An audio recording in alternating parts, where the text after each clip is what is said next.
Hey guys, Mr. Burger here again. We did fix our issues last week when it came to my mic not working at all for the podcast.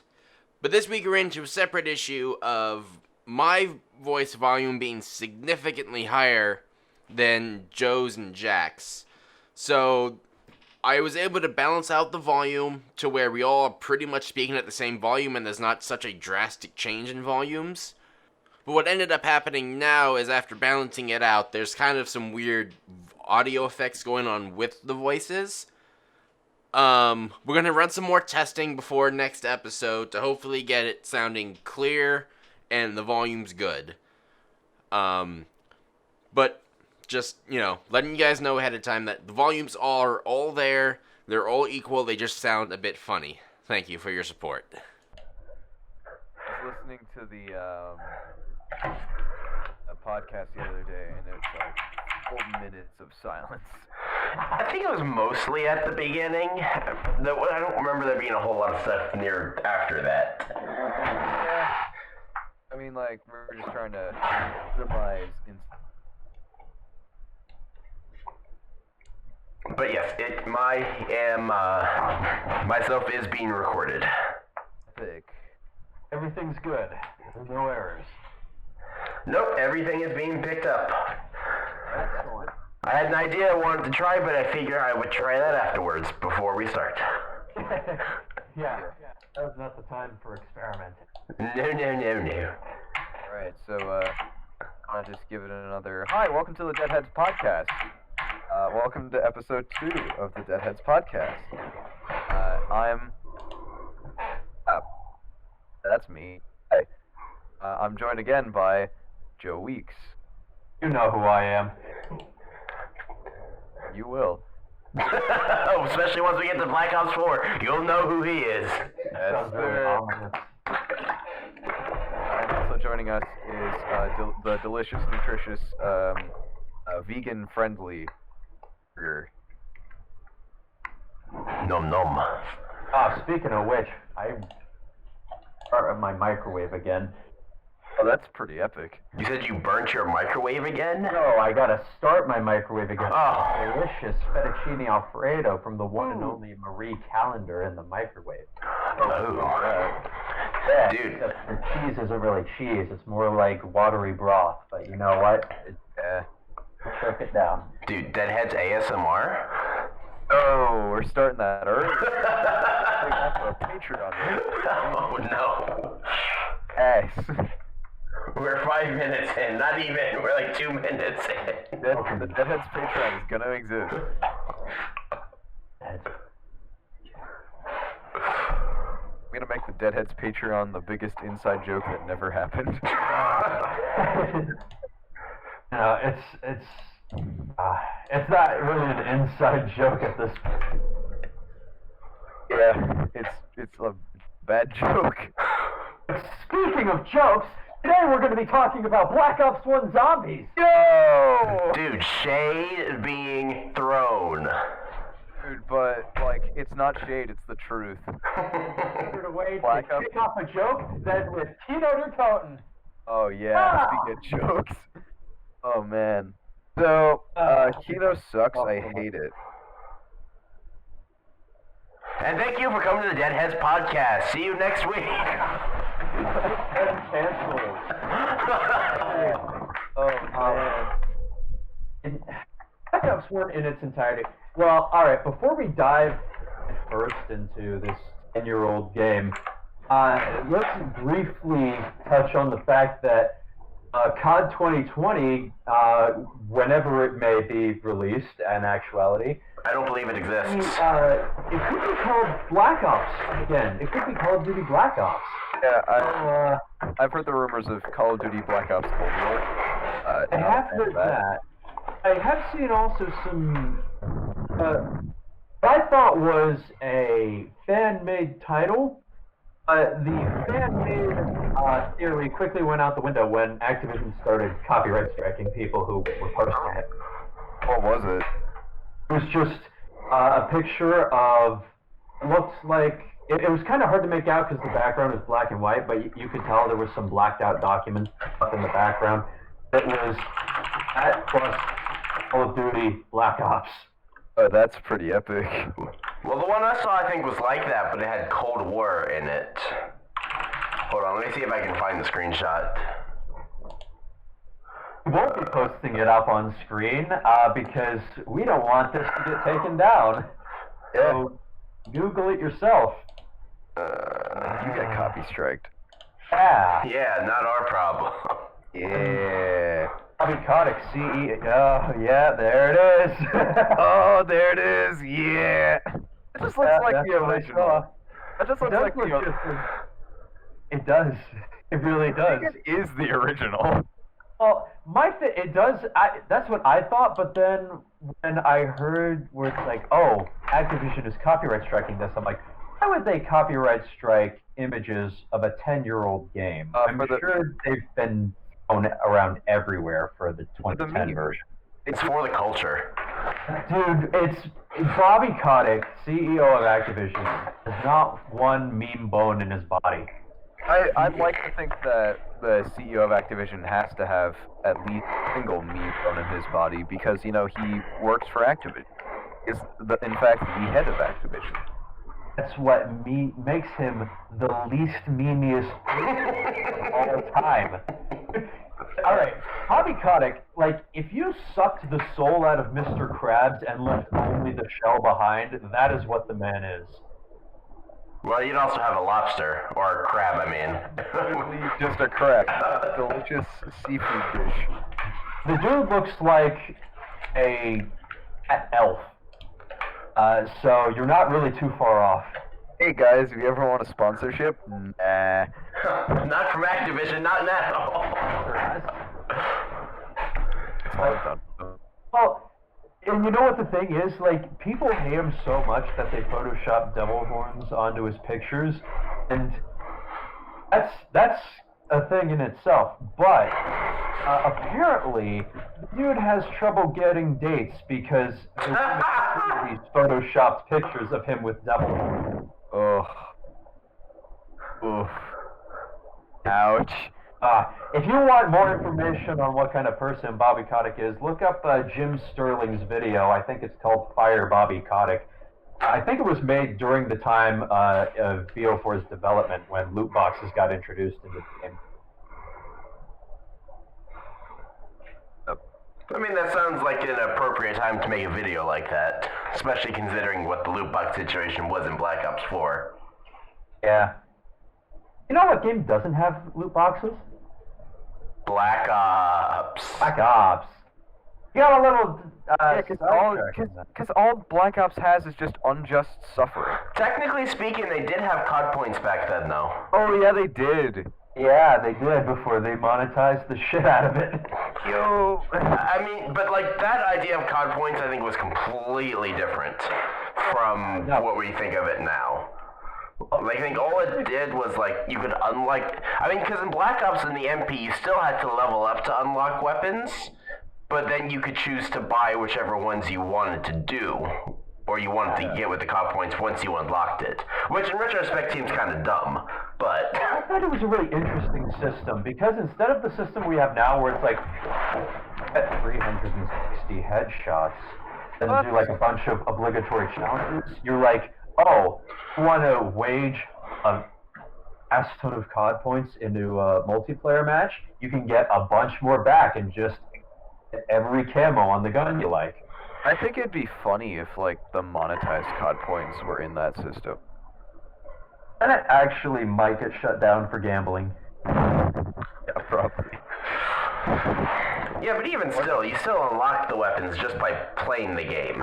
But you still had to then buy them afterwards, which to me seems a bit unnecessary. Yeah, which is what I feel like World War II does better. Weapon contracts. There's the obligatory World War II reference.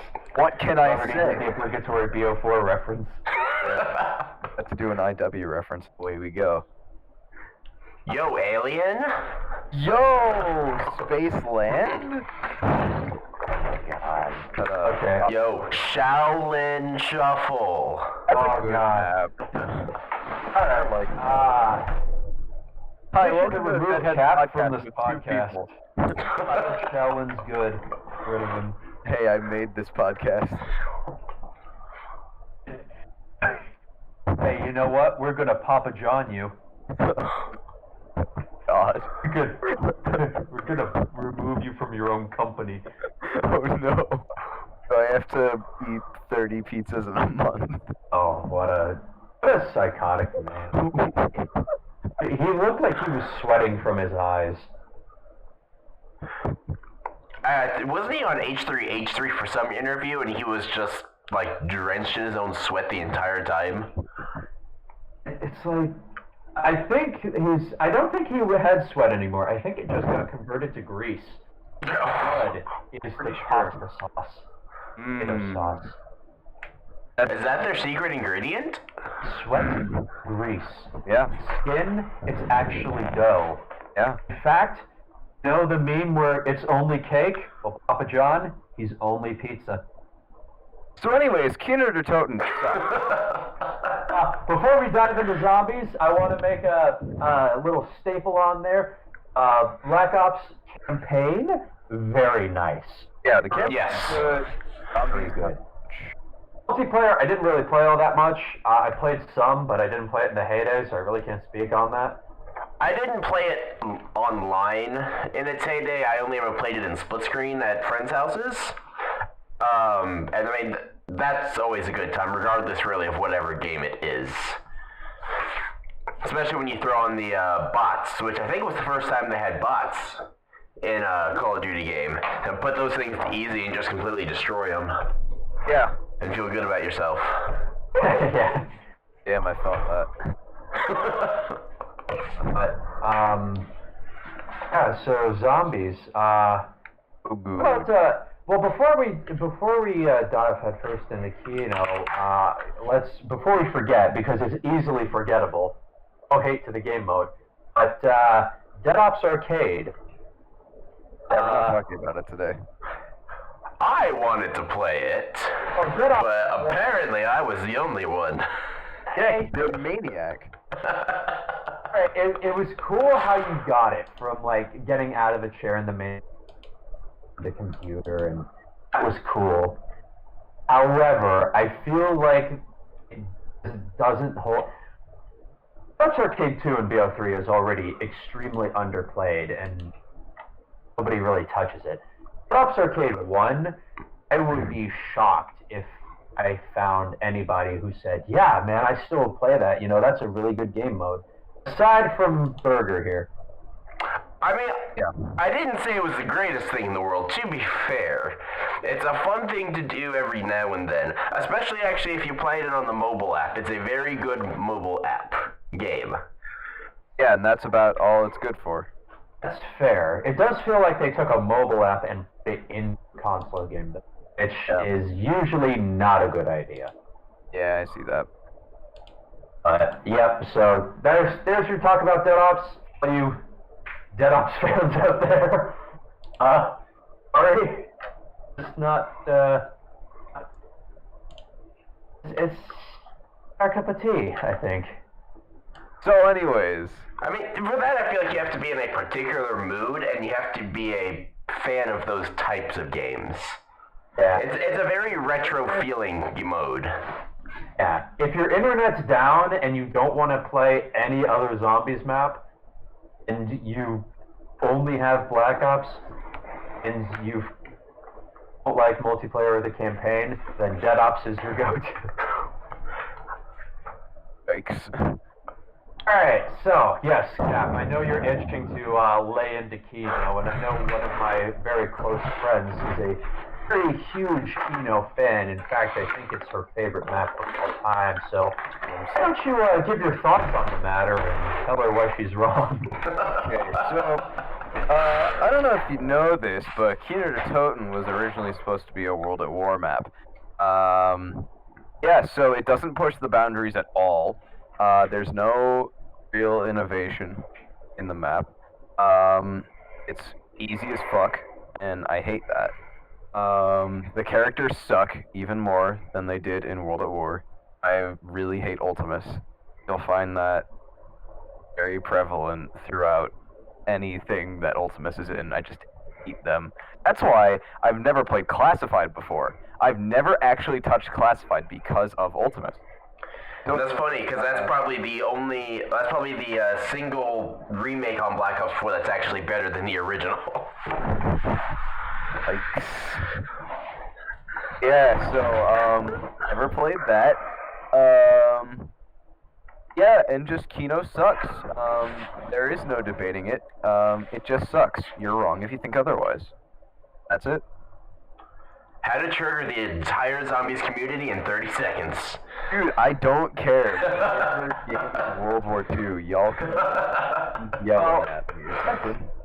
Can you, and I'm just playing devil's advocate here, can you admit that Kino is a lot more, how do I phrase it? It's a lot more friendly to new players than Reich. And did you just say it's more newcomer friendly than the Final Reich? Yeah, Or you can press, if somebody where you never played. You can press the back button and it tells you what to do. Oh, no. Here's the thing. Talking about people who've never ever played zombies. They never touched COD Zombies at all. Put them on the Final Reich, and me personally, as somebody who's even played zombies quite a bit, I couldn't figure out how to. I didn't know about, pressing back and finding out. But I couldn't figure out how to blast a literally hole. tell you that in the top left corner? I don't think it did at the time. I think they might have passed on that in. launch. Well, and even still, it may be something where if you have disabled hints or tooltips in the menu, it's probably not going to show up. No, because that's like a part of the map. That's not tied to tooltips. That's tied to the notebook. Even so, the Final Reich has objectives. And you can't unlock certain features unless you figure out what those objectives are. I feel like Kino's a lot. Same with Kino, because you've got. It's basically the same, except World War II, the Final Reich has the Tesla gun. Like, if we're talking about non-Easter egg progression in the Final Reich, that's the upgrade machine, and maybe if you want to stretch it, the non-upgraded Tesla gun. Yeah, but then when it comes down to map layout as well, Kino is just one big circle, while Final Reich has levels with lots of different paths. Final Reich is also kind of a circle. It's like you've got a circle with the bunker and then circle with the tower. That's kind of all it is. But even still, You guys have me going here on. You guys have me defensive. You got me in defensive mode. don't be defensive. We're just comparing. What about comparing the enemy type? Final Reich, you got the big ass crawler dude. You got the bomb zombies. You got the fly guys. You got standard. You got pest. You got whistling bomber Brenner. Which got the 5. Compared to Kino, you got standard, dog, which is pest. Except I think not as deadly. No, it's standard and 2 pest types. There's Nova crawlers. Well, yeah, Nova. I could agree with that. Yeah, I can agree with that. But that being said, I think in terms of enemy types, Kino is a lot more friendly too. Because you look, it's like, all right, how do I kill zombie? Oh, I just shoot zombie till it dies. How do I kill dog? Oh, I shoot dog and then it blows up, but it doesn't do anything. How do I kill crawler or Nova crawler? I shoot it, but then it blows up and there's a gas. I want to stay away from that gas, as opposed to Final Reich, where it's like, all right, bomber, I got to stay away from the bomber. If I shoot the whistling, it's going to run at me and swing at me. I got to dodge the zombie and. I just want to point out the parallels here. You can rule out standard zombie, pest zombie, and bomber zombie, because there are literal parallels between Kino's enemies. Because you've got the standard zombie, you've got pest, which literally acts the same as the hellhound, and the bomber, where again, you have to stay pretty far away from them. I wouldn't say the pest is exactly like the dog. I mean, they rush you and they have small damage. For the sake of the discussion, though, I would say it's a safe comparison. Yeah. So then you just have the two. You've got the mid-round heavy, and you've got the boss. And in modern zombies, like, this is something that World War II can afford to do because of when it was. Like, people, even, like, non-big zombie players know about, like, the Panzer Soldat as, like, the boss zombie, and they know that, like, enough bullets can put down a mid-round heavy.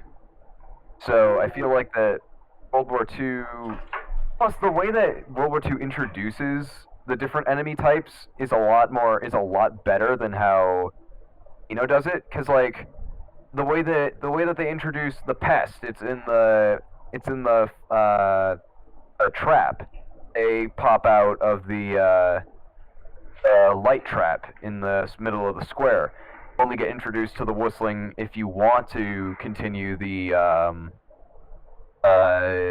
Tesla gun quest. And the Brenner shows up in round 14, where hopefully you've gotten good guns to put him down. So I feel like there's a lot more of like a flow there, as opposed to Kino's, which is just haha live Lamau. Yeah, it does have a better flow, but I also think it's more complex to figure out in terms of between the for an extremely new casual player. Yeah, I get that. But well, especially if you're looking at just map design as well. Kino is, if you're saying the Final Reich circle, okay, but there's a lot more twists and turns in the Final Reich, especially since it is a multi-level map. It is significantly bigger and more confusing than the very tiny Kino. So learning the map as well is much easier with Kino than it is the Final Reich. I will say another thing, this is not a dogpiling on the Final Reich. Yeah, to be fair, I actually do like Final Reich as a map. I'm putting that out there. We're talking about it from the perspective of a new player coming onto the scene, as well as mass general appeal. Like, I wouldn't say that the common casual player would either be able to figure out or even want to do the quest for the non-upgraded Tesla gun. And they don't have to. That's the beauty of the Final Reich. They don't have to do that. Can they get the Tesla gun from the box? No. But, like, literally almost every single weapon that gets upgraded is as powerful as the Tesla gun. The Tesla gun... Unupgraded Tesla guns. Unupgraded Tesla gun is good until like 15 or 20, but most guns upgraded are good to like 40s, 50s. Like if you get even like the upgraded Garand, the Goat 2. That thing gets one-shot headshots after round 35. So if you're looking at like, do I want the Tesla gun but I don't know how to upgrade it, you'd be better off not going for the Tesla gun. That's fair. Would remind me, just because I haven't played Final Reich since it came out. What was Pack-a-Punch like as far as the steps go? It's just tubes. You have to go to the basement, hit the button that activates the 3 tubes. And then you just ride the 3 tubes, press the button after each tube, and then you get it. Okay. I think now that's a very simple process. Yeah, it's a standard pack-punch process. I think this is probably simpler and more casual friendly. Here's why I think that. So you start out in the main spawn room, and you look on the ground and you see the text where it's like, oh, it's not, the teleporter pad not active, and you're like, wow, what's this? This is out of place. Does it say that? Like with Yeah, I think. Turn on power first. And so when you do that, doesn't say anything. Oh, it does. Okay. And you're like, oh, that's kind of odd. And so that's always going to be kind of in the back of your head. And as you progress through the map, once you get onto the stage and flip the power switch, the curtains pull back, and you realize, wow, this is a giant-ass machine here. What's this? A little opening here, and you walk in, you see, press X to link teleporter. So, being the, too casual player you are, you just do what the game tells you to. Press X, and you hear a noise, and then you realize, oh wait, there's a tube going here. And if you follow that tube, it leads you back to the teleporter pad where you can now hold X. You make a sound, you see the lights light up on the tube, and you realize, that did something. Go back, teleport back to teleport to Pack-a-Punch, and there you go. I feel like, press 2 buttons is a lot easier. Yeah, but the game kind of holds your hand through it. I get that, but we have to make the distinction between casual fans and idiots. It's that's kind of what I see in Kino's pack process. It's oh, you're just an idiot. You can't even figure out how to pack. They dumbed it down from Darice. How is that possible? At least with Darice, you had the timer. Here, it's just I guess, yeah, to be fair... handing you out a gold star for doing nothing. To be fair, I guess a Darice comparison for Pack-a-Punch would be a better comparison to how Fun Right did it then, based off your description. As far as, having the 3 tubes to do. Yeah. I do want to know, though, how well do these two... because I didn't access that part of the map when I played it through my one and only time. Gonna be a lot of Final Reich. So, I'm just saying, the first time I ever played it. They do stand out. They do stand out, yeah. One of them, they're all in, key areas. So, the first one is in the main area, in the main bunker area, just off to the right, up the stairs. The second one is in the tower, past Double Tap or Waffenblitz, near where the electric trap is. Then the last one is down in the bunker to the left, where you have to forge the part of the Tesla gun. So they're all in key areas for progression, as you have to go to each side to turn the power on for the bunker. So you're gonna see 2 of them, and then if you go further down past Double Tap, you'll see the last one. And they stand out. They're metal tubes contrasted on brick walls, so they stand out. Okay. But it does take a hint of intuition to get them going. Which I feel like is good in a zombies map, even for a casual person. I feel like a casual gamer wouldn't want their hand being held too much. I feel like there has to be a sense of, and here's the term again, pride and accomplishment in getting some of these objectives done. Will I get you to admit one positive thing about Kino?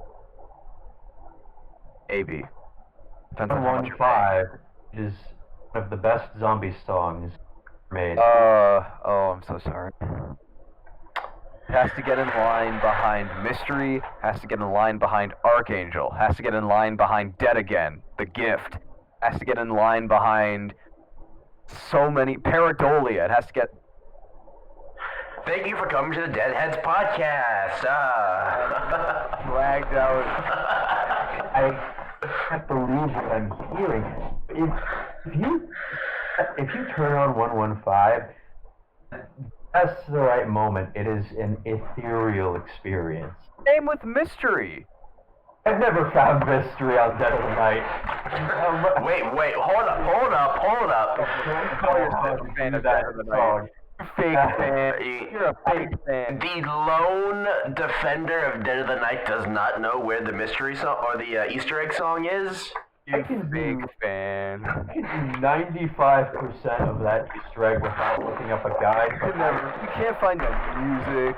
I never found the music to that map. And that's like one of the best songs too. Mystery is such a jam. You know what? Here's a promotion. I have a whole playlist on my YouTube channel that lists every single zombie song that you can find in a zombies map in-game. Treyarch, that is. So Mystery is on there. And it's in order, by the way. Well, I think Kevin Sherwood has that as well on his channel. Not all of them, because some of them are done by Avenged Sevenfold. Oh, okay. That's fair. And there's one done by Eminem, which can be found on 5. Sean, in just a sec. Can sound the alarm. You can sound the alarm. Sound the alarm. You can sound the alarm, but I won't back down. Okay. So the credit song. Okay. Thunder Gun. What about the Thunder Gun, Cap? That's a new wonder weapon. Yeah, it is. I feel like the Thunder Gun is good, but I feel like it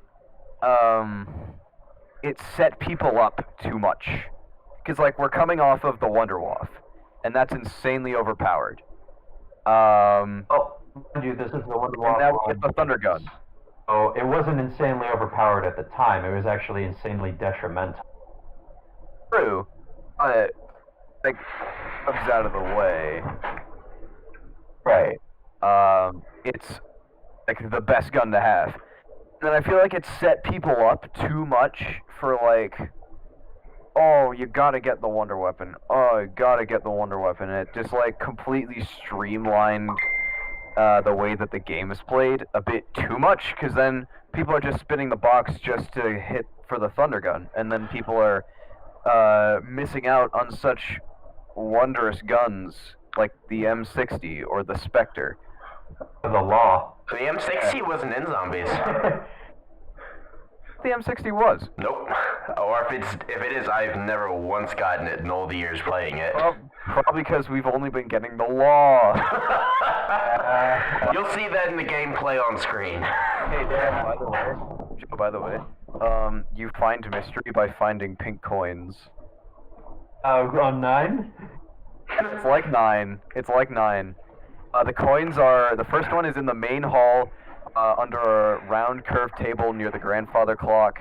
The second one's in the library on top of the Raw statue. The third one's in the east hall, hidden behind the open right door leading to the dining room. And the fourth one is in the wine cellar in the destroyed barrel. Oh, well, I'll have to check it out at some point. I guess going back to the reliance on the Thunder Gun, I can understand your reasoning behind it being like, oh, I gotta get this gun. To be fair, that was kind of a thing in World at War as well, even with like the Wonderwaff. I wouldn't say as much, but I don't think in Black Ops 1 it helped that almost every gun sucked in the game, even Pack-a-Punch. I mean, they were fine Pack-a-Punch, but then when it came to ammo and stuff, there wasn't a lot of good guns. You guys, I have a question. What's ammo? Black Ops 1, I forgot how big of an issue the ammo was. And, it's like the biggest issue. I was very quickly reminded when we were playing. The fact that you can't get max ammos with the Thunder Gun and that it has such little ammo as well, it's a save me weapon, but I don't think it's like extremely beneficial. Save me, more like save me some ammo, huh? Yeah. I mean, it's very much there's something in my way that I need to get out. Yeah. Kind of gun. I also feel like that the allure of the Thunder Gun got lost every subsequent use of it map. Well, how many other maps was it in? It's in Ascension, it's in Revelations, it's in TOG. And that's not that many then. I mean, it's very spread out as well. So in 3 billion custom maps. Actually, if you include the remasters and Ascension, BO1 knocked. Revelations, BO3 knocked. We count the Thunder Gun. Kino, and Tagged or Toten. And if you really want to get technical, you could count the Tundra Gun. So that's what? Can't count, I'm bad at math. To be fair though, a remake that's kind of to be expected, so it's already a reused asset to begin with, so I don't know that I would necessarily count those. BO1 remasters, more specifically BO1 Nox, the Thundergun wasn't in World at War, so that was a new addition, so I think that's worth noting. And I feel like BO3's Chronicles remasters, between the guns and the gobblegums and wonder fizzes on the maps, I feel like that changes the gameplay and flow enough for it to stand alone as its own entry. Yeah, but even still, it's based off of a reused asset to begin with. So technically, yes, but if you're looking at it on a legitimate brand new map, then it's really not that much. Well, you guess, but actually no. I mean, what, 4 appearances over the course of 4 games? That's, or what, 5 appearances? 1, 2, 3. Yeah, like 4 or 5 appearances over the course of 4 games. I wouldn't necessarily say that it's been drawn out. Well, the Thundergun was also in transit, except it broke, and instead of blowing stuff out, it sucked stuff in. Ah, get it? Thundergun, but bad. So, alright, I think we've said our piece on Kino. Story-wise, even Kino isn't very significant. It's just a stopping point. An accidental stopping point. Already changed my mind. Half the maps on Black Ops 1. No, all the maps on Black Ops 1. 2. 2 maps. You're memeing. I would say 2 of the maps I could agree. Kino and then Call of the Dead is really also an accidental stopping point. Well, no, Call of the Dead was necessary though. With the Vril device, yeah. I think, well, 5. I didn't really happen. So Kino and 5. So Ascension. Ascension doesn't matter either. You could kind of finagle your way into some... No, because like, how does Ascension fit in the grand scheme? Oh, they get there and they can't get forward in time to Call of the Dead without freeing Gersh and getting his help. So it's stopping point, but it's also a necessity. Going forward in time wasn't their plan. It was Richtofen's plan. Oh, going forward in time? Yeah, not in Call of the Dead. They accidentally went too far.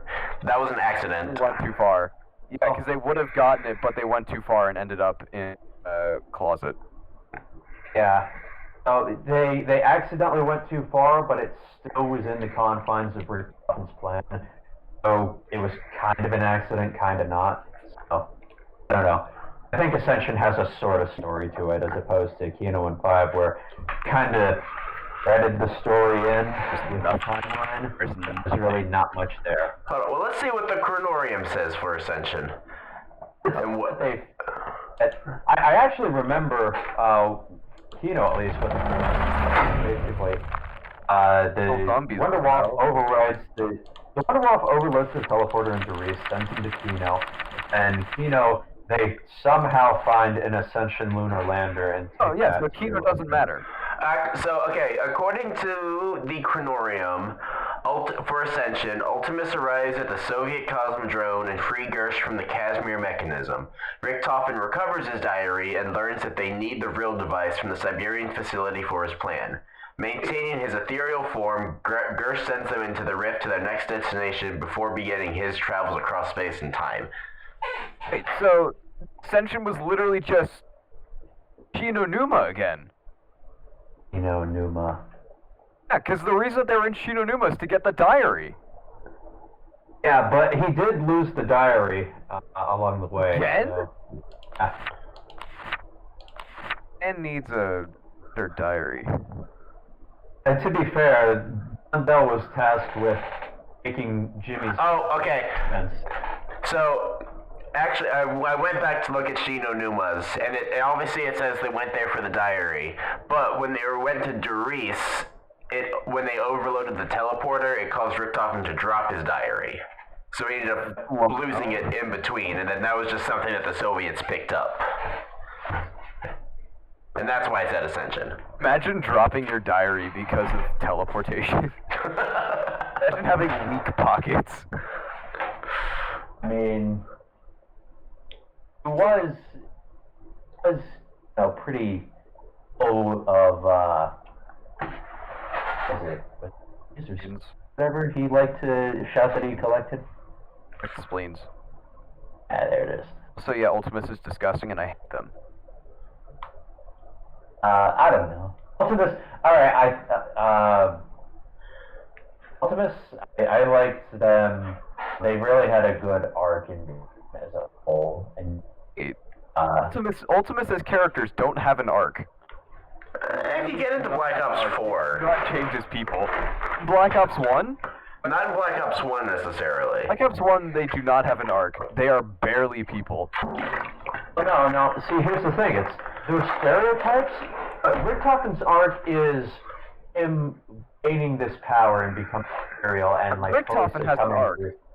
Coming to his madness. But the other three don't have an arc. Times where you're like picking a perk or pack a punching, they have these little quotes of clarity where it's like fuzzy. They're like trying to remember, but they can't remember because they've just been messed with by so much 115. Yeah, but that's not development. That's just hints. Well, and my thing is like by Moon, those fuzzy bits are starting to become fragments. It's a very minuscule arc, but it's still an arc. I do not agree with that, but I do not want to touch on this further because I do not want to talk about Ultimus anymore. Jack, I don't remember this part of Final Rank, but with the perks, did they tell you what they did under the names when you, like, in front of it? Yes. They do it in every map. Okay, so that would be something that Final Rank had over Kino, because while the perk machines have symbols and stuff, like explicitly saying what the perk does, especially being that they're in German in Final Rank, that was kind of a bit more noob friendly than in Kino if you just see them and kind of have to guess what they do. Yeah. And mind you, we know that the perks weren't introduced in. We know they were introduced in Correct, but we're talking about on-disc maps specifically. Especially if Kino was your first experience. I will say though, just to finish off this debate, the best on-disc experience is in fact Zombies in Spaceland. It is not up for debate, that is fact. Shadows of Evil and 9 might have something to say about that. Oh, Zombies in Spaceland. I mean, obviously we're not at Infinite Warfare yet, but I would probably put Zombies in Spaceland up there as well. As one of the at least one of the top ones. Disagree. Moving on. Guys, look at the 5. Yeah, 5. We won't be sticking around here for long because there's really not a lot to talk about. Location's cool, the Pentagon, although it's a little weird going from office to war room, that makes sense. War room to horrific secret underground laboratory is a little bit of a jarring transition. Swear to God, if any of you kill the pig in the basement, can no longer be friends. Well, it looks like Joe has to leave. I immediately, you'll probably see it in the gameplay, but Trigger was looking at the pig. He's like, hey guys, should we kill this pig or not? And I just run up to the station. Hey guys, welcome to Joe Weeks is a Heartless Bastard, the movie. Peter will be coming into the chat. If you look around the map in 5 and also couple it with the quotes, with a quote from Rick Toffin in Classified, Nova Crawlers, at least on that map, have part of them is from the pigs. I saved the pig from a horrific fate. You can't tell me otherwise. I mean, I think that Nova Crawlers also fit more with 5's aesthetic, because, I mean, Kino, it's a theater, and obviously it was a testing facility, but they didn't really do that kind of testing. And then with 5, because they had all of those labs underneath, and they're, you know, gaseous little things, that fits much more into kind of the sci-fi element that I think 5 was going for. Oh, jeez. That's a good-looking hunk of bacon right there. Why do I want to pet it? It's nice. What a heckin' chonker. Stop. Keep going. I'm just gonna put something else in the chat real quick. Yeah, the quote-unquote true. JFK, Castro, Nixon, very cool. McNamara, he exists. But it was a refreshing change. That's the first time. One ticket. It's the first time we, like, not counting the Marines in World at War of Iraq. That's the first time we had a test that was both memorable and different from Ultimate. One could say better. I would say different. I say different. You never want to play as Tricky Dick Nixon? Nixon and JFK all the way. Castro Yeah. is on the day. I'd say he's a middle character. Castro is the middle character. Yeah. Yeah. And I'd say McNamara is the bottom character. Yeah. McNamara is F tier. Yeah, that was an interesting choice. Because I feel like he's also the least notable out of the three, or out of the four, I mean. Yeah. Like, most people, they definitely would have heard of JFK, Nixon, and Castro, but McNamara, it's kind of just like, Defense, haha, I get it. Yeah, it's like you've Is got he the stay or president. defense? Defense. Okay, yeah. Well, their choice of cast, I agree, is odd because it's like we've got the president, the future president, the dictator, and the secretary of defense. I mean, it makes sense within the story of the map where, like, it's the Cuban Missile Crisis, but zombies, lol. I think that the Secretary of Defense would be there. Yeah, it does make sense, but I don't know. yeah, I mean, if you think about it, it makes sense, but at face value, it's like, what? Who's that guy? I also think that they just had the model for McNamara. Yeah. Yeah, because they did take him straight from the campaign mission when Mason did.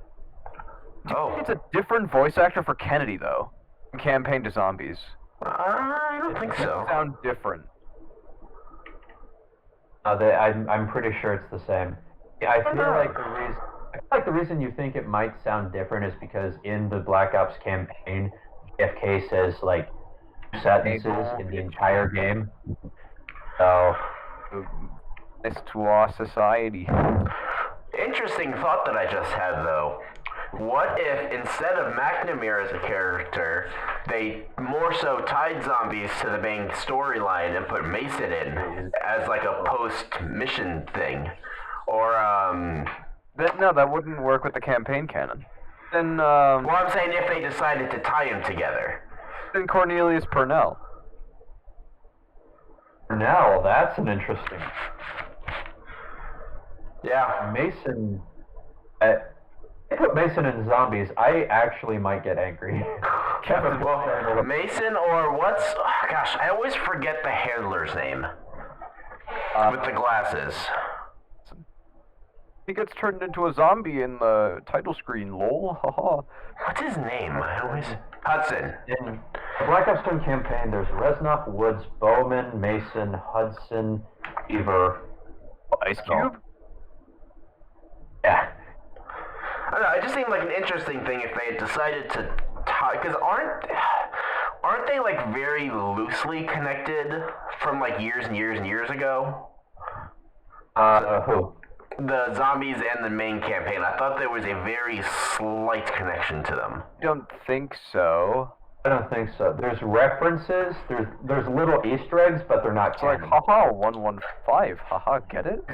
It's like it's like finding the ray gun in the Okay, that's fair. the World at War campaign.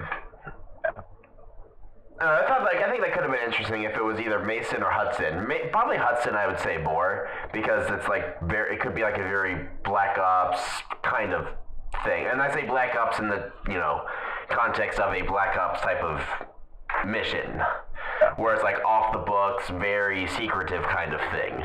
That one we might see in Call of Duty Black Ops 20. God.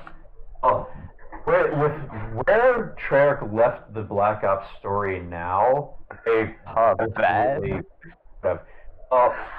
And the reason why I say this is because in Black Ops 4, Vonderhaar and Treyarch made it very clear that Blackout was not a simulation, and that Blackout is canon in terms of the story.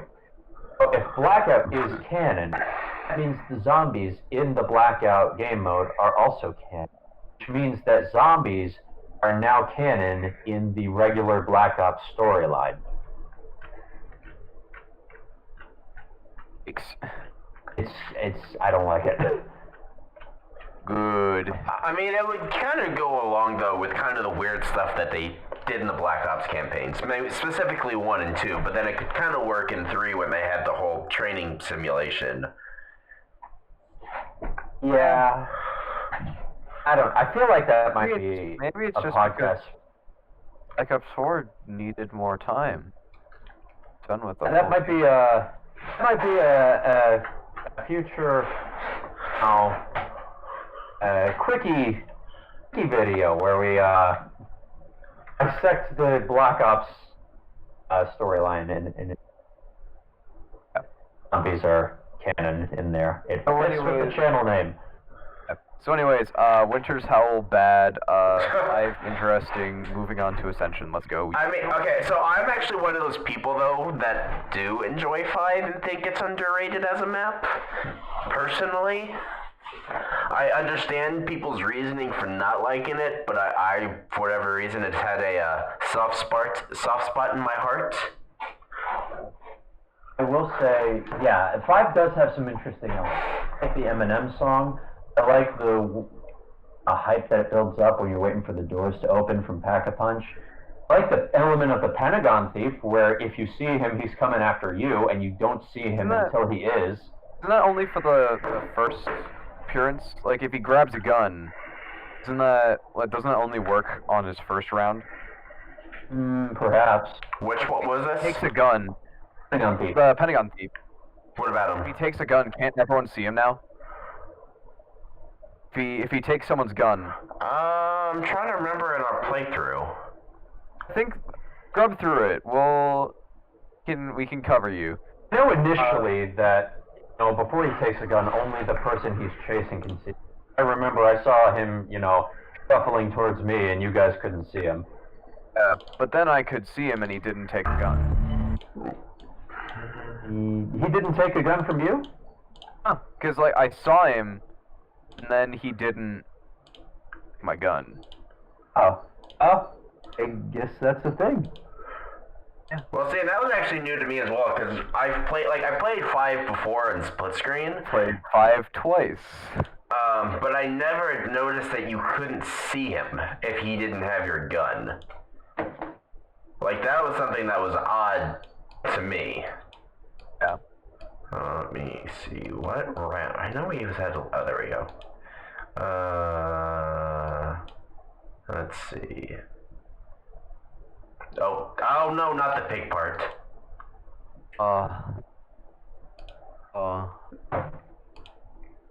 But yeah, 5, I like it for what it is. It's definitely a challenging map. Also considering that the wonder weapon was pretty bad.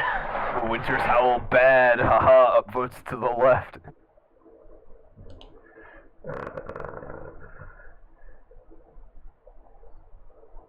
So Ascension. Ascension's actually also a personal favorite of mine, but that was also one of the few on-disc maps that I actually played when I was younger, because it was on the Black Ops Zombies app. Yeah, I think I've played Ascension more on the app than on, the actual console, probably because I don't have any of the DLCs for Black Ops 1. Yeah, you'll see in the gameplay Cap dips out after 5. I not buy any of the DLC. And missing out on Moon. I feel justified. Okay, sorry, so back to the Pentagon Thief thing. I am added. It looks like you can only see him if he does take one of your guns. Okay. Alright. Makes sense. You should have known that, Cap. You're a big Rizzo fan, aren't you? I am. Should have done that. My bad. Sorry, Same. Father. But yeah, I mean, Ascension, that was they definitely tried a lot more things, I think, in that one. They actually tried on this one. 2 new perks, Stamina Up and PhD. God rest his soul.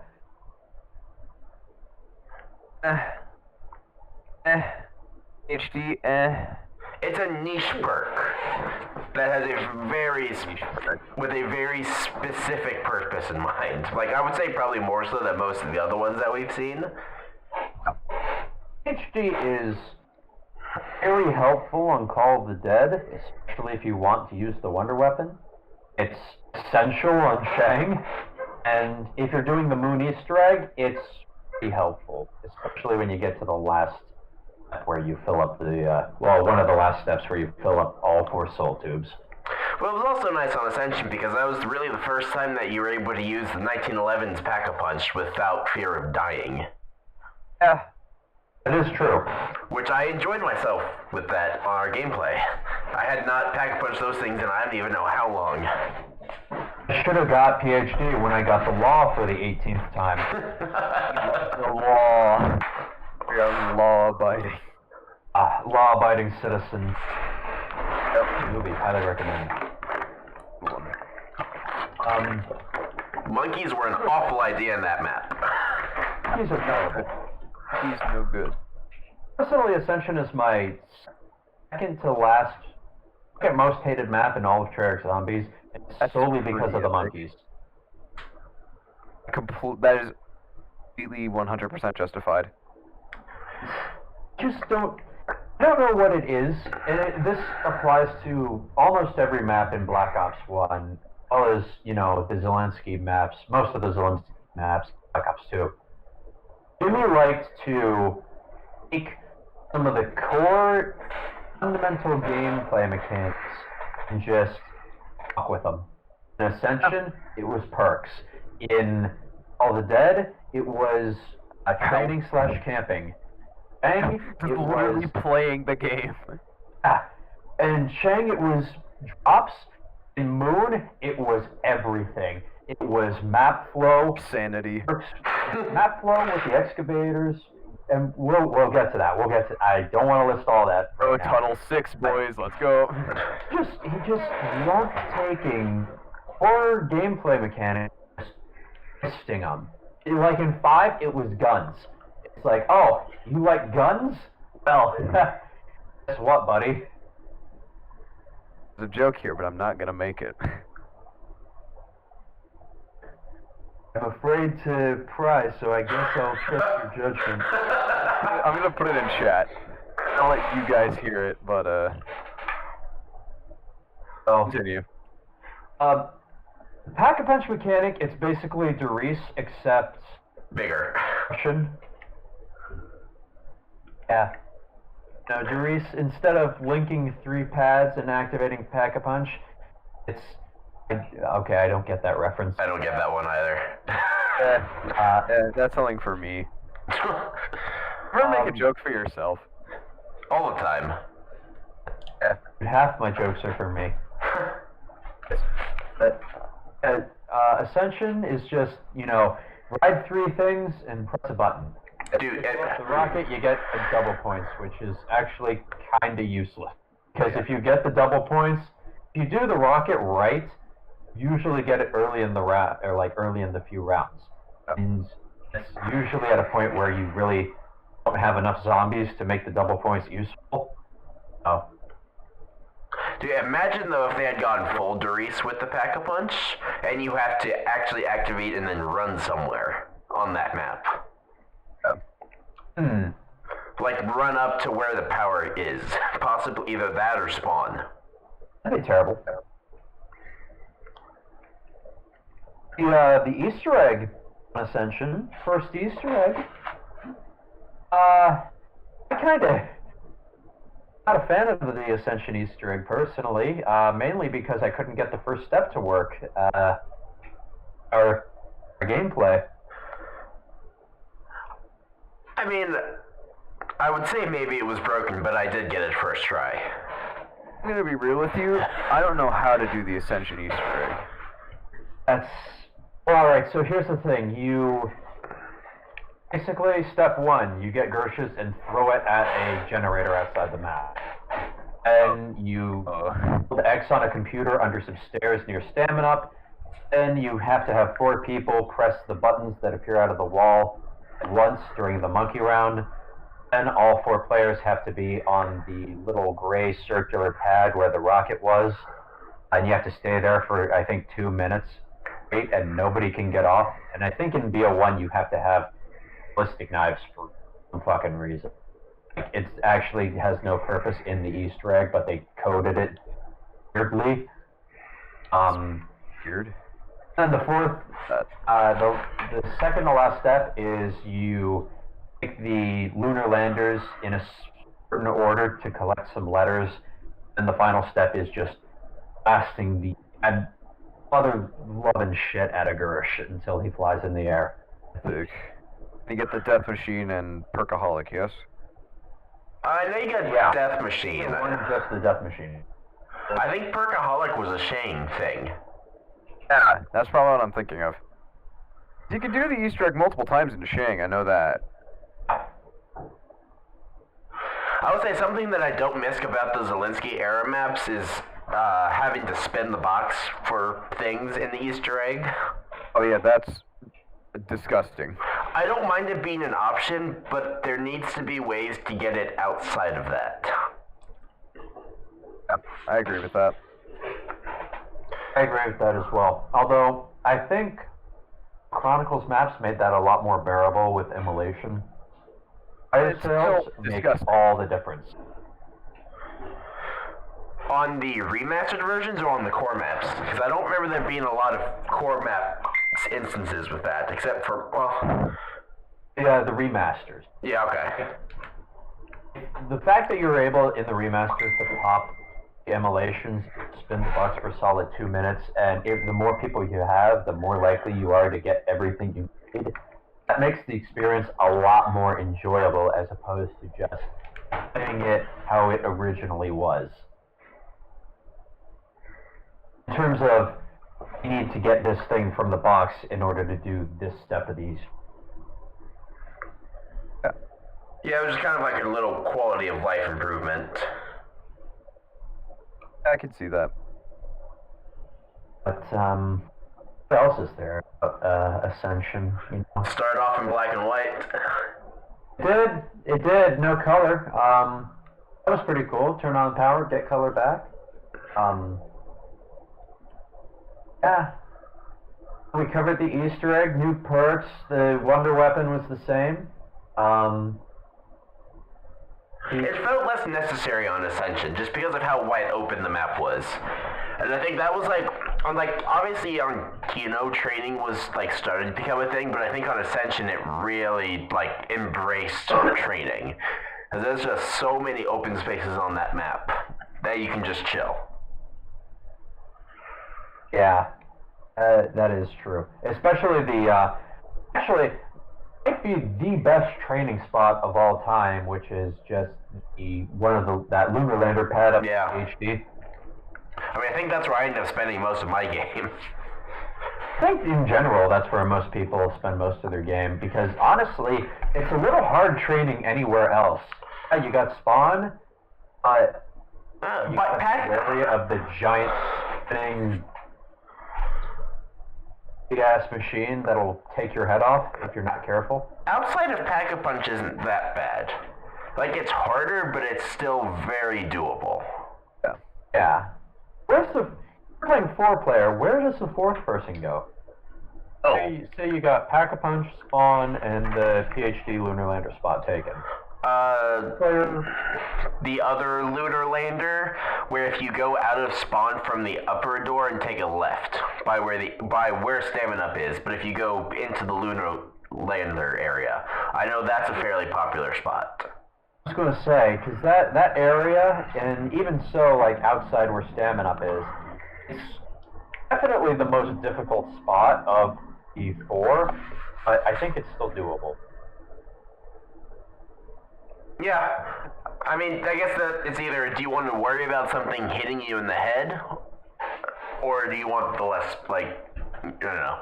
I guess if you're comparing it between that and Spawn for the third and fourth position. Personally, I wouldn't want anything hit, especially not a director's lamp. Oh, that transition. Oh, well. All the dead time. I used to not like this map, and now I grew fond of it. To me, I think it's it's my favorite Black Ops 1 map, personally, even though I've never, for whatever reason, I get very bad luck and I die a lot on it. It's my favorite Black Ops 1 map. Nothing beats George Romero yelling at you. Yeah, George can get a little much. I don't know. I mean, that brought in the fog rolling meme. Yeah, I thought that was Origins. Origins. Oh, it is Origins? Ignore me. I'm dumb. Thick. Let's tackle the negatives of the map. One negative, George. And he does give you a perk and a death machine / Wonderwalk, depending on the Easter egg or not. But primarily, he's a big-ass nuisance. And put it everywhere, you're hearing it here. I would still take George over the astronaut on Moon just because of the perk drop. The astronaut does nothing for you if you kill him. That's true, and the astronaut sucks you in. He has like some magical pull around him. Yeah, it was not easy to get around him when we were playing through it. George, on the other hand, you can actually, duck and dodge around him. Only if he hits you does he get pissed off, or if you shoot him, obviously. Shoot him, Lamau. Oh, I did that a couple times. We were playing. I was trolling Burger here. I just shoot George whenever he was near Burger, and just watch his Burger just had to deal with him. And it was usually when I was running low on ammo as well. Sorry. Really entertaining though. Well, for I guess everyone except me. Considering I don't even think did we even get a Pack-a-Punch gun on that map? Oh no, I think I did. I barely got the AK-74 Pack-a-Punched before having it go away. So then that helped. And we died trying to do the Easter egg for some reason. Yeah, that's actually interesting because I think that's the first soloable Easter egg. Is solo and co-op. You get an achievement if you do co-op. Yeah, and If you do solo. Because I don't think different achievements. Yeah, I mean, Origins was then the only other next soloable Easter egg. Other than that, up until then, it was all co-op.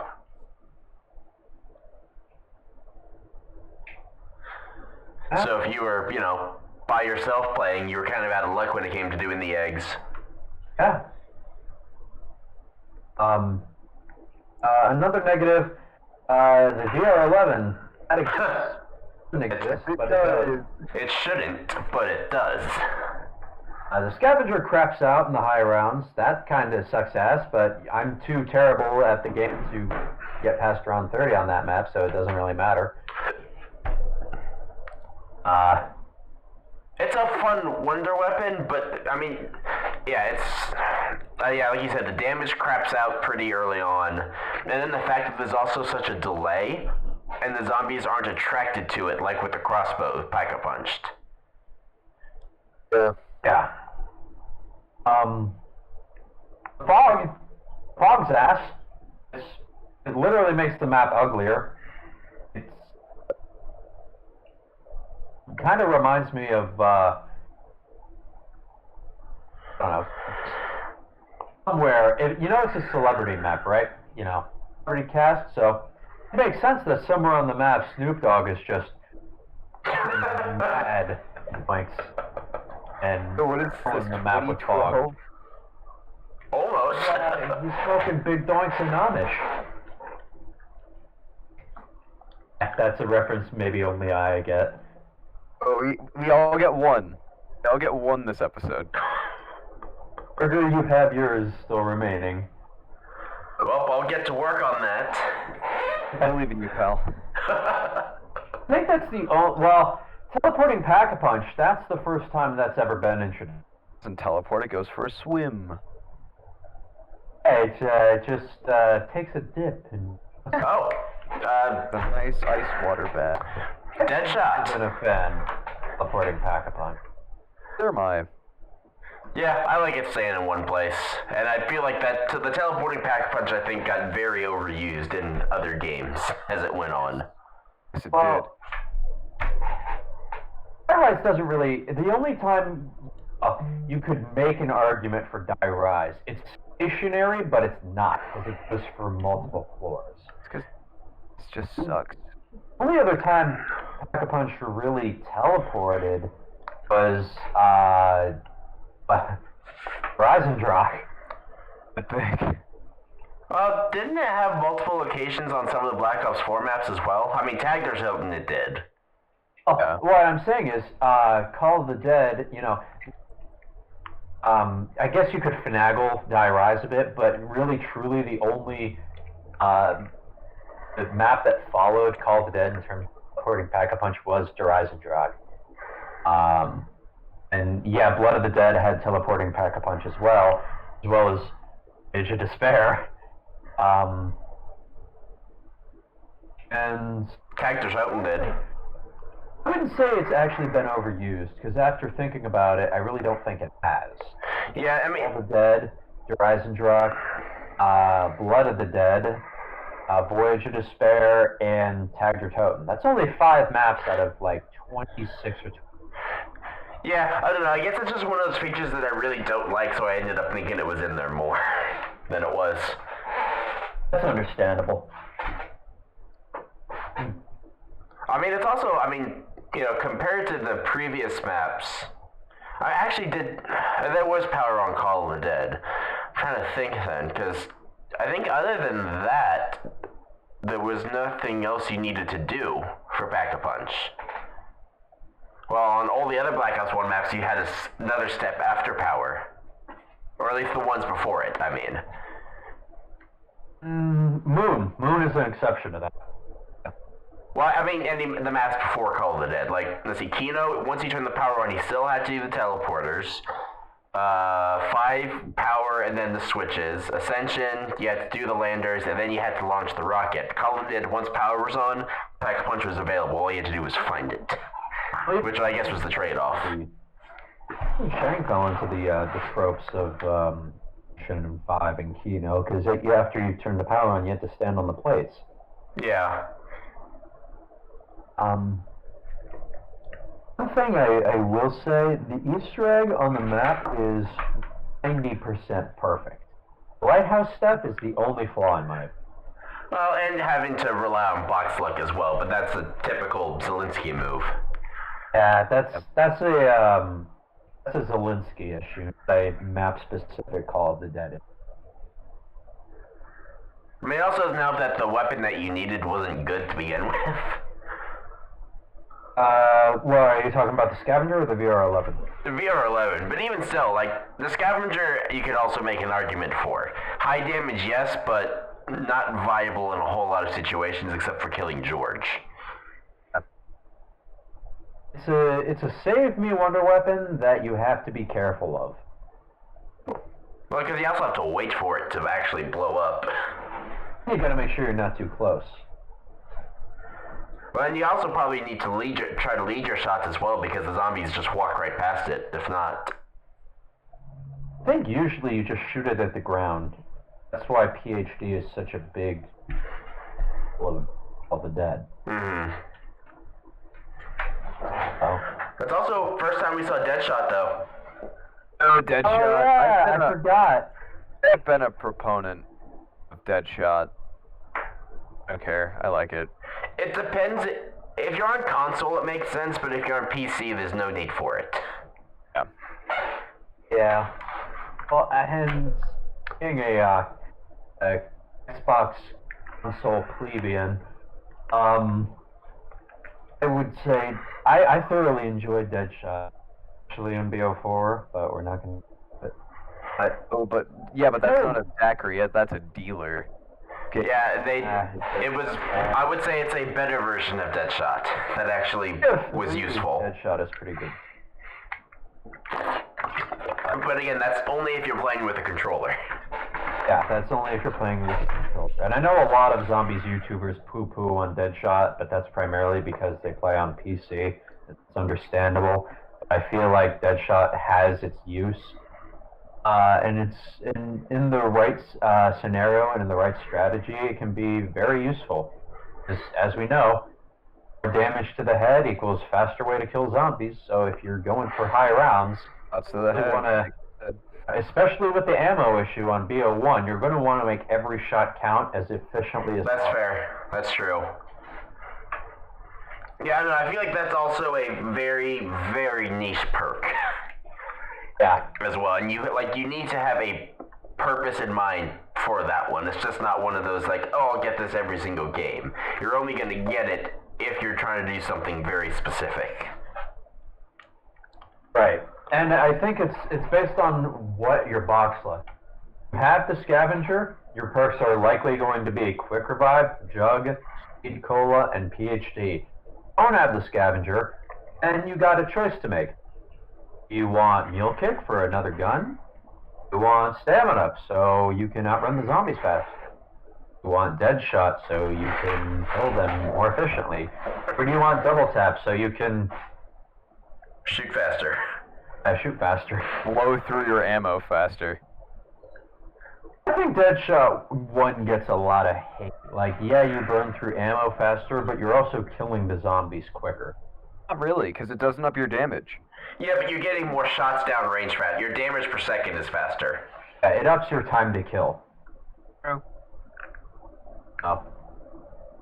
And it helps if you're like, oh man, I'm getting overrun, and it's helpful. But, yeah, I will say the only difference between the solo and co-op Easter eggs is one step. Co-op, you have to find an icicle with vodka in it and knife it and have the other person catch it. That's a clever step, though, for co-op. That's I like that. That's just unique. It does make use of the co-op feature. Yeah. And it's not something that's overly complicated to do that'll have you tearing your hair out. All right, I think it's time to move on to Shang. Now, the map's so hard, it will actually have you tearing your head off. God, we're making these transitions work. Oh my god. Just stick around to the end to hear from our sponsor.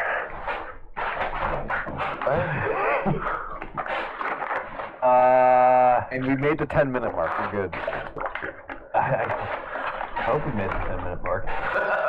Oh, wait, I didn't hit record. Shut up. I'm kidding. I'm joking.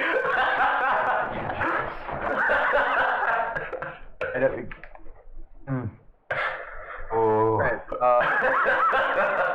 Yes. Back to Ultimate. Much to Cap's joy. Me. Okay, so it's got baby gun, haha, slapstick comedy. It's got time travel, more so than usual, so than you think.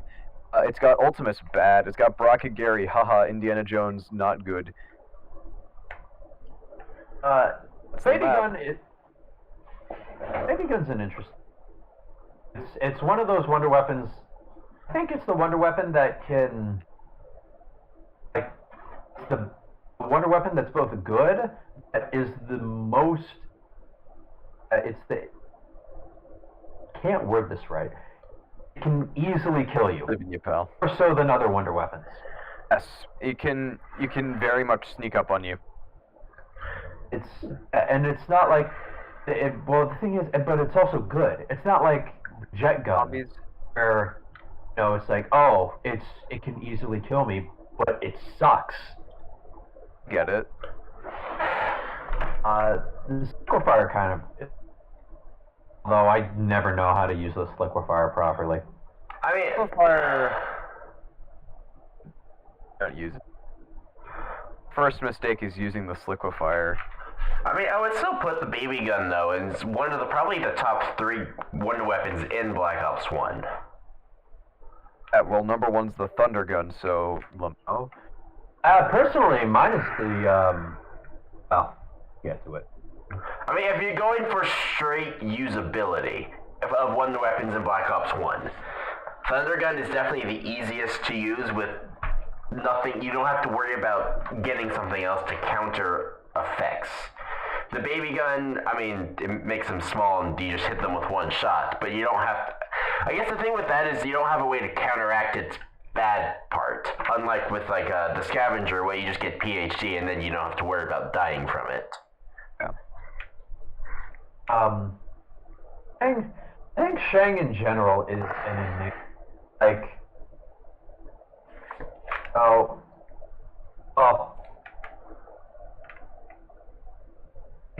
conceptually, it should be easy. It's basically just a circle. Got an infinite damage wonder weapon. Can use the monkeys to constantly get max ammos. And if you're lucky, perks. And if you're lucky, perks. You can get all the perks on the map if you're really lucky and smart about it. Conceptually, it's great. You know, the infinite damage wonder weapon solves all your ammo problems. It sounds, on paper, like it should be the easiest map in the game. But with the mere addition of the map trying to assassinate you, and having corridors only big enough for like 1.5 people, it's one of the hardest maps in zombies. Yeah, I mean, I think when we were playing through it, I don't know how long it took me just to get out of the starting room because I kept getting caught in the spike traps coming up. You really gotta run and jump. And I'm sorry if it sounds like I'm talking with my mouth full, but I really can't let my chicken Alfredo go to waste. Tasty. Yeah. I also want...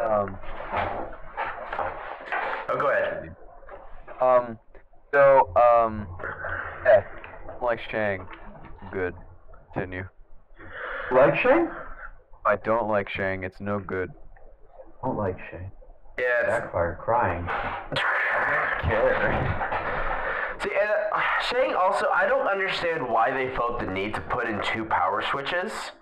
It would make sense if it was a situation like Verrucht where you split up the players. But in a situation like this, it just didn't make much sense.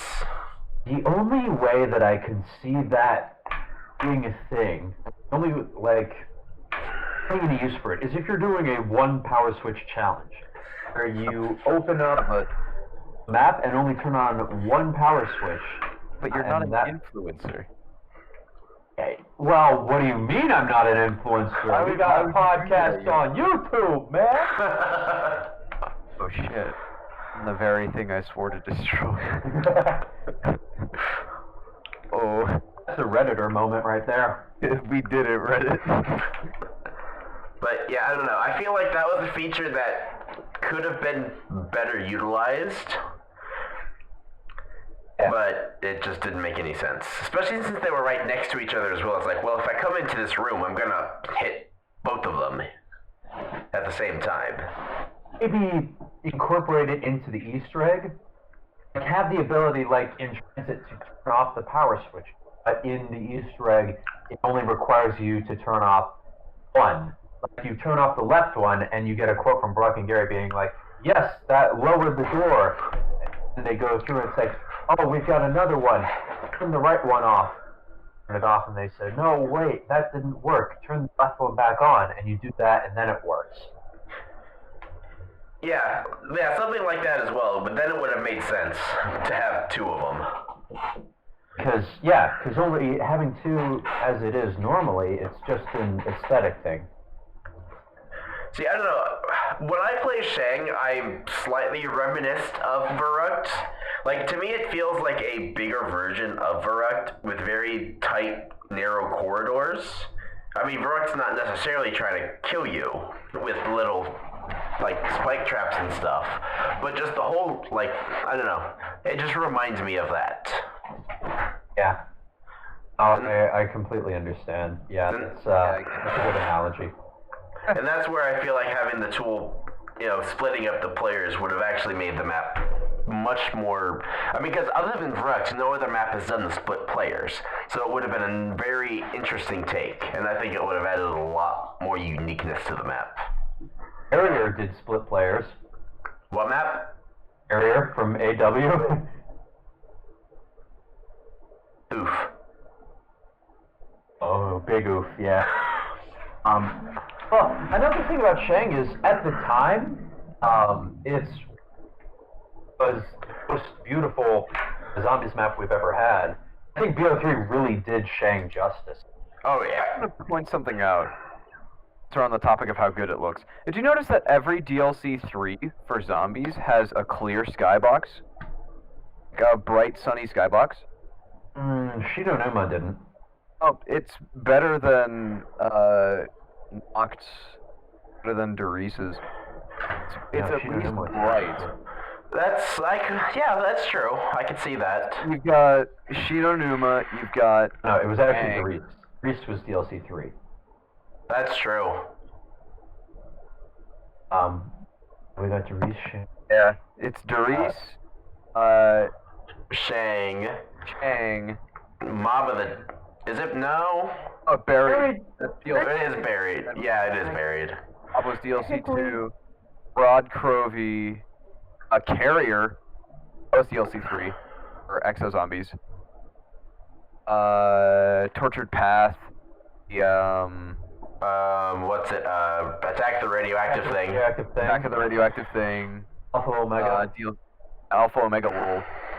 Yeah, all of them have clear skyboxes. Harry, I think, is the one that's the most shaky because technically, yeah, it has a clear skybox, but like 95% of the map is underground, so. True. The sun still shines through. Yeah, like right by the witch's house, you can see it as well. Well, I mean, yes, technically, yeah, but like, even in, well, by that logic, Grunt and Aquino, like, so, there's a sunny skybox with this map too, but... That is true. Interesting thing. Fun little thing I found. Yeah. Things. The napalm zombie. I'm surprised how that never became offensive. Not to say that I'm offended by it, but having a zombie that was affected by Agent Orange, one of the most notorious and unpopular chemical weapons in the Vietnam War. Yeah. That won't go over well. I'm just surprised that was never like, people never were like, oh hey, that's Yeah, but you also have to look at when it came out. People complained less for that kind of stuff in 2010. It was 10 years ago. Cancel culture wasn't really invented yet. Not kidding. But it did get remastered in 2017? 18? 17. 17. Oh, it was more popular then, but people didn't really care about it too much. And I guess because it's a zombie, it's not, and it either kills you or other zombies around it. I guess that's not really something that most people would necessarily take an issue with. I would think so, but I remember there was controversy regarding Resident Evil. I think it was 5 when they moved to Africa, and they had an issue with African zombies. Well, not to get too far into that, but that was stupid. And start talking about Moon. Right. I was just saying, the point of that was people can get offended by anything if they really want. Yeah, but let's not stoke that fire. Oh. We don't need that. I don't know, I'm getting a little chilly. You know what? Chilly? It's almost as cold in here as the depths of outer space. Yes, sir. Yeah, it was a setup for the transition the whole time. Oh god, it's your grand scheme. And what better way to talk about a grand scheme than the Easter egg? Cap, what are your thoughts on Richtofen's grand scheme? Pooh, I do not like it. Putting aside the fact that, Toffen wants the body of a child, to put that aside, it's just like, wow, we did a fetch quest, and now, oops, the Earth's gone, except no it's not, because we can teleport to the Earth still. I just don't like Black Ops 1. I just don't like it. Cannot coerce me into saying anything good about this game. Well, I will give it props the fact that it was probably the most rewarding. Yes. Compare that to Origins, where within the context of the time, we thought that we had been faked out and Zombies was just a child's game. Oh, it's a game, guys. Yo. The ending of Revelations, where we thought, oh, well, what we learned, it's like, oh, we're in a cycle. We've known this for the past, 8 maps. I mean, that was actually confirmed. And then, Black Ops 4 comes in and everyone dies. Yeah. Well, I do like BO4's ending a lot.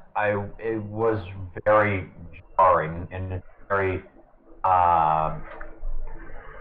divisive.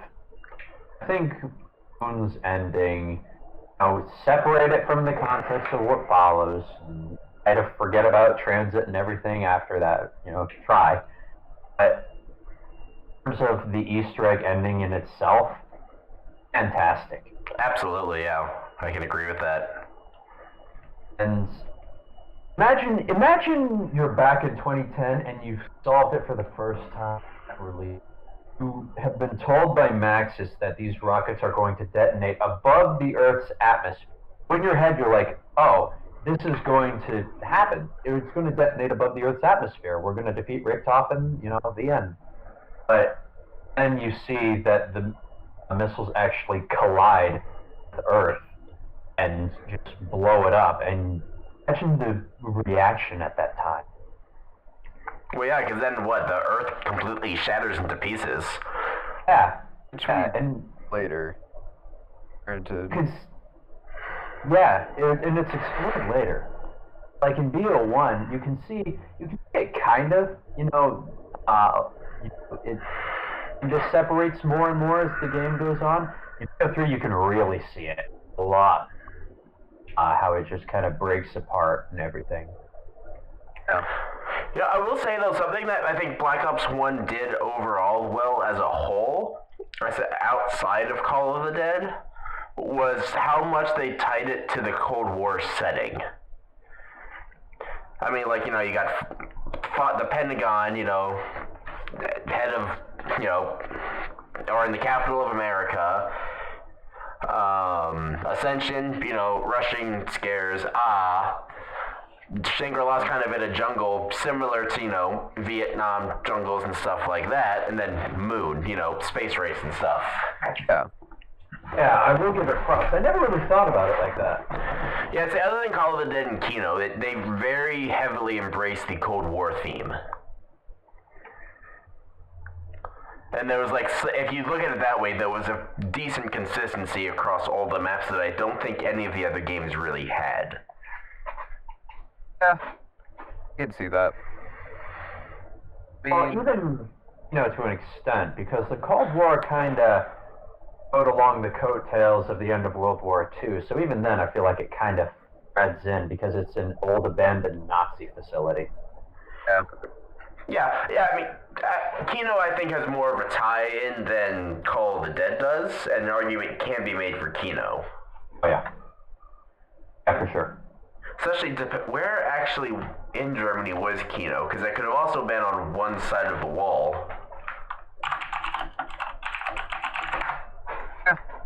Not really sure. don't know if it's ever explained. I thought I had seen it. Oh, here we go. Place. West Berlin, West Germany. Okay, so that we're back on Kino. I will say it's. I don't know if everybody, if a lot of people liked it or a lot of people hated it, but the fact that you had to complete Call of the Dead and Shangri-La in order to unlock the second half of the Easter egg. At the time, I kind of hated it. I thought it was dumb, but that was mainly because I was trying to complete all of the BO1 Easter eggs in the year of 2016, and finding 4 people to do the Shang Easter egg was the hardest thing ever. Well, pack-a-punching alone is like the hardest thing ever, especially if you're playing randoms. Oh yeah. And see, for Shang, I thought it wasn't just enough that you had to complete the Easter egg. I thought that you, the player, had to pick up the focusing stone in order for it to stay in your inventory and transfer to Moon. Somebody else picked it up. I nearly cried. Fortunately, I was wrong, but I don't know. I thought it was really cool. I think it's really cool now. Well, yeah, having that kind of cross-map completion, we ended up seeing that in Black Ops 2 and 3. Black Ops 3 to an extent. Well, yeah, I should caveat that. It had an in-game reward, but it didn't have a story reward to it. That's the complete opposite of BO1 and BO2, where you have a story reward, but no in-game reward. BO2 had an in-game reward, but it was only for that game. It wasn't permanent. So, yeah.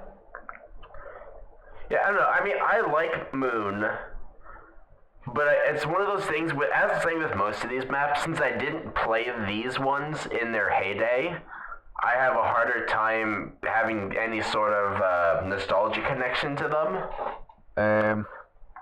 So I don't necessarily fall into the hype of them, I guess, if that makes sense. That's fair. Because obviously I know, Shang was hated at the time, and now it's kind of come back. But I like to play. Once you've played the maps, a new polished engine, their guns, their graphics, it's hard to go back and appreciate them as they once were, because everything is just worse. Except for Shang in BO3, where they removed PhD. If you want to experience Shang with PhD, you play that on BO1. We understand it. I feel like in terms of Dries, Minnesota, maybe.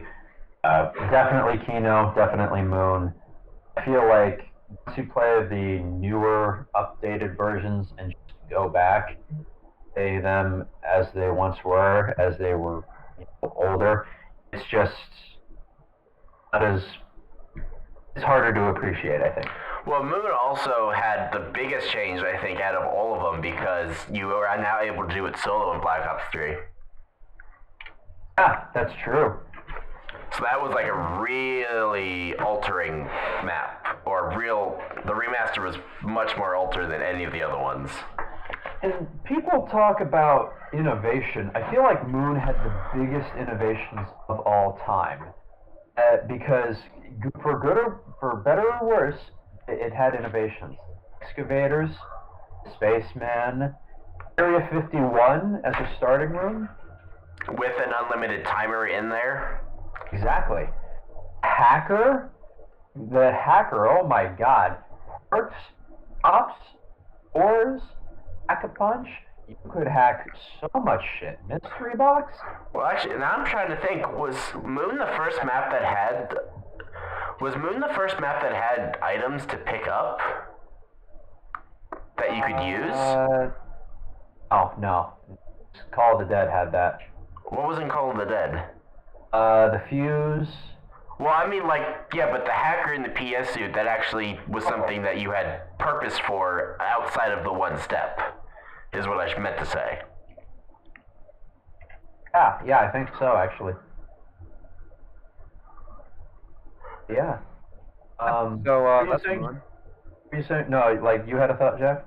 Oh, The hacker? that was a bad joke. Okay. You don't get the PES, so you hack your life. Oof. PES, too. That's another innovation.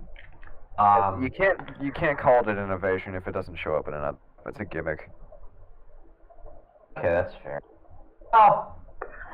I wouldn't say it in its entirety. PES as a gimmick, I will agree. The zap guns and the I forgot about the zap guns. showed up in that map, but those were also an innovation. I mean, how does the QED come back? How does that mechanic come back? How is that mechanic innovated upon? Well, it's innovated upon because it's basically like mystery box as a piece of equipment. It can blow zombies away, or it can drop the power up. Then it doesn't come back. Neither do the zap guns. It's an innovative idea. To be fair, you could say that they came back in the form of gobblegums. Yeah, it's an innovative idea. I agree with you on that, but to call it an innovation in and of itself implies that it comes back in another map. Sorry, I'm a communication major. It comes with the territory. I don't know. Yeah, you probably know the terminology better than me, but I don't know. I still stand by the idea that, those are innovations. I mean, to be fair, it didn't necessarily, there was no detriment necessarily to them. It's not like a change that was unnecessary, or an addition that was unnecessary that made the experience worse. Yeah. Right. And I can't remember if it's the Smith Plays or Tim Hansen that described him as such, but it's very accurate. Jimmy Zielinski as a piece of equipment. You never know what you're going to get out of it. That's fair. The jump pads. You want to kill yourself on it? You have Jug, you have PhD, that's not an issue. But if you don't have Jug or PhD, it is an issue. Okay. And you naggle the controls and try to stay on. It's sort of easy to kill yourself on, I will agree. But it's also pretty easy to not. In my humble opinion. Yeah, I mean, I guess they also, if you use the jump pads right, you're able to get free drops just in the air. But I feel like that also took a decent learning curve to figure out, the correct pathing and stuff. Could not figure it out. I've never figured it out. Speaking of difficult pathing, about them teleporting Nova crawlers. The less I think about them, the better. That's accurate. That is, the excavators and the space bin, I am completely fine with. They're annoying, but I can manage. Teleporting Nova crawlers, I absolutely cannot stand. They make that part of the map a death zone. Yeah. See, and that's one of those things where the Thunder Gun would have come in very handy, just because they like to just pop up right in your face. Yeah, exactly. And they love to just clog the doors to the laboratories, too. Yeah. I just can't stand by that one.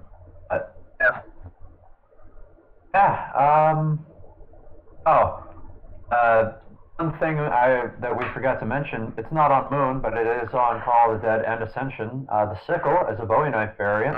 Pretty cool. Well, also, if you're going back to Call of the Dead, and on the mobile app version, you actually played as the Ultimus crew instead of the guest crew. Oh, that, Jack, I think you might have to try that one out. Oh, thank you. But actually, I guess if we are talking about Black Ops 1, I do appreciate the fact that they try to adapt some of it to mobile. Regardless of where you stand on how well you think the port was, that's a completely different question.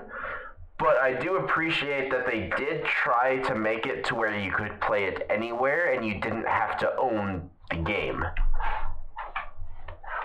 to play it. Yeah. Especially if you're looking at the DS version of Black Ops and what sort of mess that was. We're not talking about that. No, that's not on the table for discussion. I will say though, I think Black Ops has the most interesting zombies journey of any of the games.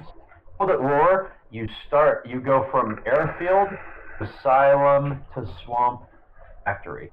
It's not that exciting. Black Ops 2, you go from wasteland to towers to Alcatraz prison to underground city to World War I battlefield. Very interesting, but it's like it feels very jumbled, and that's because there's two storylines that are clashing together. BO3, you go from city to factory to castle to swamp to city to space, which those are all really cool locations, but I feel like they're all threaded very, very seamlessly. Yeah. So seamlessly that it's really not super interesting. Well, I'd say Black Ops 3 is strung together in a less obvious way than Black Ops 1, because if it goes back to what we were saying earlier about Black Ops 1 really embracing the Cold War theme, you can easily see that in all but one of the maps. That, the Cold War that's present here, tying it into the rest of the game. Well, even you go to Black Ops 3, on the story level, they're all intertwined together, but if you just look at them at face value, because Black Ops 3 in general took place in the future, and then these ones are all kind of set in alternate timelines in the past, there's not as much of a connection in there. And BO3 takes place in different dimensions. Yeah. Even more disconnect. Then BO4, same thing. Two stories clashing together. They really don't mesh very well in terms of locations. And it's of ether. They jump around from dimension to dimension. BO1, it takes place in the same universe, but you go from Peter, Pentagon, to a Russian cosmodrome, to a Siberian wasteland, to a time-traveling temple in the Himalayas, not Mars. Sorry, Reed. Ooh, Togger Toten has something to say about that, but... That's a meme. That is a meme, and developers knew it. I like to think that's canon. It's like how Last Gen Richtofen's canon. Oh my god. I think that's all we have to say about Moon. Do you guys have anything else to say about Moon? Oh, I want to be free of this curse. You really want to get to BO2 where we play Transit, don't you? Yes. Also, hey, quick thing. While we were talking about that, I figured out how to play the opening lick to 115 on my guitar. Hey. I think that'll be something you'll have to either. I have to do that. Actually, will we get copyright striked if we do that? Yes. That's a tier 5 Patreon goal. I released a cover of 115. Yeah, there you go. Alright. Yeah, that's Black Ops 1 in its entirety. Congratulations. 2010 version, not whatever version is coming in the future. That we're assuming is a Black Ops game in the future. 2010. Black Cold War. Honestly, I would much prefer they drop even if it's still in the same Black Ops universe, I would much prefer if they just called it Call of Duty Cold War. That's a much better name, I think. You don't have to call it Black Ops for it to take place in a Black Ops World of War. But then you miss brand recognition. And it makes it seem like it's a sequel to Call of Duty World War II, which I hope to God it is, because Sledgehammer needs to make another COD game. Well, unfortunately it's not going to be because Treyarch took over. Alright, how does this sound? Have Sledgehammer make the campaign, Treyarch make the zombies, and have Infinity Ward make the multiplayer. That's the dream COD game. I disagree.